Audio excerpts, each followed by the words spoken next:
Hello and welcome everybody to 1995. In 1995, Corey Pavin won the US Open. That was a great... Oh, Ben Crenshaw won the Masters. There was somebody else in the 1995 US Open, 19 years old. What was his name? Oh yeah, Tiger Woods. I think he withdrew because of a bad hand or something. Hurt his hand or wrist or something. I don't remember. Anyway, in 1995, they could name... You know Titleist? Titleist, those engineers in the marketing who are like, we're serious. Are you playing a game? We're serious. We're serious about the game of golf. This is a serious thing. We're not joking around. Did you make a joke? Please don't joke about our serious business. You know, that Titleist, in 1995, they were not that Titleist, okay? They had, you know, people wearing like bell bottoms and like weird like 80s like Michael Jackson gloves because they're coming out with things like this. The Titleist Howitzer driver. Nobody in today's marketing would ever name a driver after a piece of military equipment. You're never going to get the M61 Vulcan cannon. You're not going to get something like that. The Mod Deuce. Wait a minute. So looking at the sole, first thing, ignore the sticker, don't know what it is. The Supersize Howitzer. All right. Now, for those of you who don't know, the U.S. military used to have a piece of artillery called the Howitzer, okay? And I think it was named after somebody, not entirely sure, but I think it's retired, not sure. I was never in the military, so I don't know. But Howitzer is a piece of artillery equipment, okay?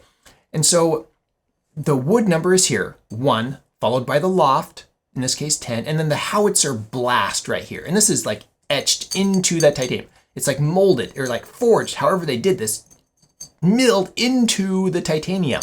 Super cool blast here. It's gold and it's exploding. It gives this dynamic, exciting feel to the sole. Titleist in script over titanium. All right, so you can identify it looking at the sole. It didn't come out in 79. It's some inventory thing. I don't know what that is. Anyway, at address, you can see it's very gray. Titleist has this funny thing about using this arrow and line. They still, I mean, for a long time they used this and they would point it that direction, they would point it this direction, they point it towards the toe. Who knows what they're doing with this, but it's pointed towards the toe. So that's what you get. Interesting, you know, gray, very common with like Callaway. This is very era appropriate. Before TaylorMade just blew the socks off of everybody with their copper tops. So pretty interesting. Look here at address. So you can see this ferrule. I think this is an aftermarket ferrule, which is a replacement because you can see the seam right here where this is just like a replacement repair ferrule. That was poorly glued, by the way. So let me know what kind of ferrule you have on your Howitzer in the comments below. We have this lovely navy graphite shaft, which, do you recognize that imagery right there? The blast on either side. The fuse, Titleist, the fuse, matching graphite shaft to match the driver head, ultralight regular flex by Graphaloy. Okay, Titleist in script, love it. I put this on here to remind me of the year. I think I identified this one as 96 because of the loft or the shaft or something, but they came out in 1995. We have a poorly installed Tour Wrap grip, and that concludes our quick tour of this lovely piece of artillery. Let's get this out on the range and see what it can do. We have the Titleist Howitzer. Now, I love this naming scheme. You know, it's like, let's take a piece of military equipment and put that name on some golf equipment. The Howitzer is just an old artillery unit, right? It's like, people always talk about military naming, like the TaylorMade M2, the Mod Deuce, right? The Browning 55 caliber machine gun that they put on like the Hummers. Tick, tick, tick, tick, tick, tick, tick, tick. That's the sound that a 50 caliber makes. That's exactly how it sounds. If you're wondering, you don't need to look it up. Don't fact check it. That's just, trust me, that's how it sounds. So yeah, Howitzer, you know, yeah, this is a regular flex shaft. And looking down at it, it looks like a Callaway with this like gray top with like imperfections in it, like, you know, and it has a little rattle here, and the shaft is like this weird blue. The grip is okay though, no complaints about the grip. All right, I do have a little complaint about the grip. Whoever installed it, like, didn't install it properly, so like the top like inch is just like not on the shaft. They need to spray. It's like they forgot to spray the like lubricant on it when they put it on here, and it's also not lined up. All right, so the grip, never mind. I do have complaints about the grip. But either way, this looks like a club from the 90s, and it's called the Howitzer. So let's see if we can launch some here into the range. Howitzer, Ma Deuce. What other military names have we seen on golf drivers? I'm trying to think. Have we seen any? What else would you do? Abrams? I don't know what else you would, you could possibly name a club. The Big Bertha. All right. We're going to see how the rattle works out for me and how the Howitzer works out for me. I'm aiming, I guess, that way, over there.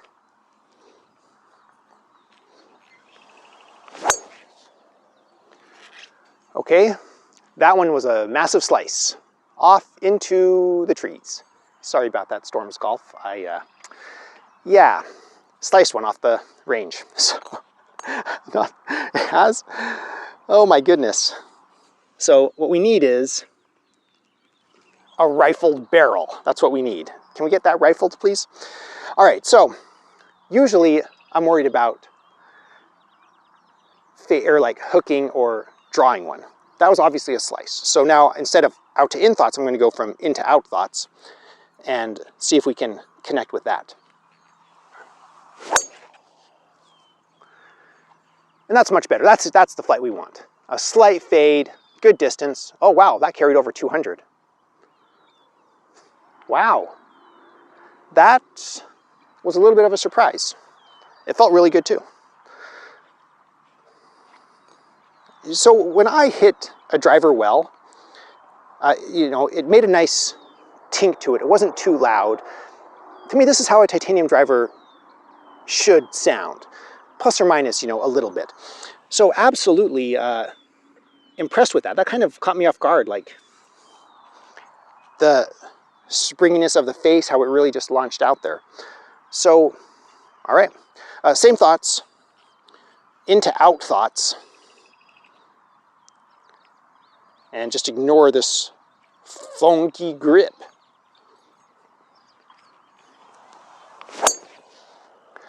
That was a little push, but it has the same ever so slightly fade. Hopefully that stays on this planet.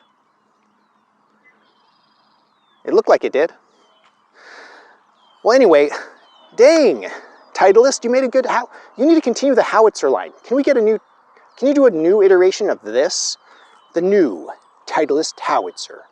Let's bring back a piece of artillery equipment from the Korean War. I have no idea when howitzers were actually used. No idea.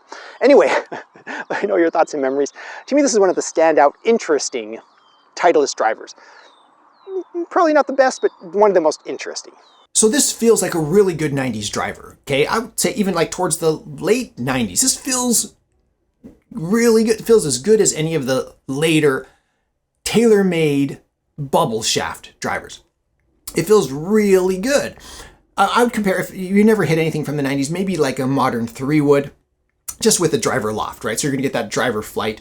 However, the footprint is similar, okay? It is titanium, and it has that cool name, Howitzer. But we need to dive into a little bit of the history as to why this club is relevant historically.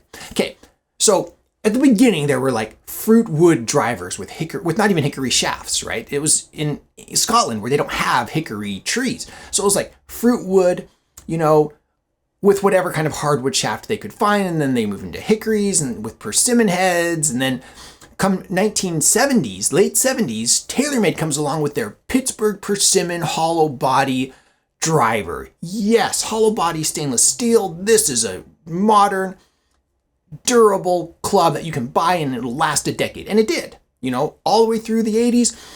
Companies were trying to keep up. They released their own versions of steel. They tried graphite, put carbon fiber faces on things. They were trying all sorts of things in the 80s.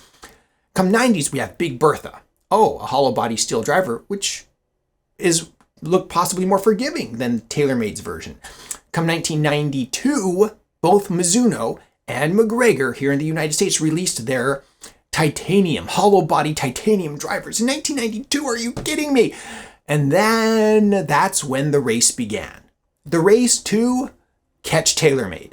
All right, Callaway blew on the scene too, right? So now there are two horses in this race. There's Callaway and there's TaylorMade, making affordable steel. And in 1995, Callaway, they came out with a titanium driver. I don't know if you remember it. It's called the Great Big Bertha.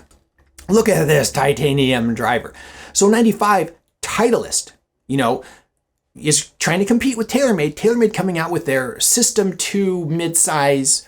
Woof. I personally didn't like the look. I felt like it was a terrible encore to the Pittsburgh Persimmon. And so because of that little misstep from TaylorMade, all of a sudden Titleist now is entering the driver realm with a real contender, not some weird AccuFlow something. No, a real contender, a titanium driver, 1995 Howitzer, cool name. And look at it compared to its competition. Trying to catch Callaway, trying to catch TaylorMade. I feel like at this point, they are real competitors in the golf driver market, not just the golf ball market. So Titleist Howitzer, yes, that's what put Titleist on the map in the driver world. Is it? Let me know in the comments below.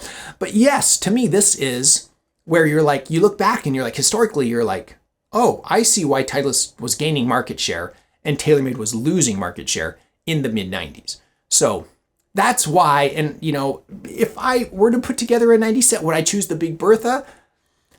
Titanium? Maybe not, because come on, to say you're hitting a howitzer, a titanium howitzer, are you kidding me? Who wouldn't want that? I don't know. It's just my opinion, but if I were to make a set, I could easily see myself putting this driver in number one. But I need to recognize, man, the Great Big Bertha. Look at the faces. The Big Bertha might have a slightly deeper face, and it's so much more welcoming and interesting as far as the shape of it. And it still has that iconic name, Big Bertha. So they're both great. But these two, I feel like, are the real standouts in 95. There are others. Read the comments. Please leave a comment. And as usual, huge shout out to my patrons. Thank you so much for your support. I really appreciate you. If you'd like to support this channel in another way, I do have an Amazon shop. You can visit the link in the description below. I am an Amazon associate. I make proceeds from qualifying purchases. You can also follow some of my threads on pokerchipforum.com. Everybody's welcome over there. You can send me messages over there. If you enjoy this content, please subscribe. Thank you everybody for watching. I am the Vintage Golfer.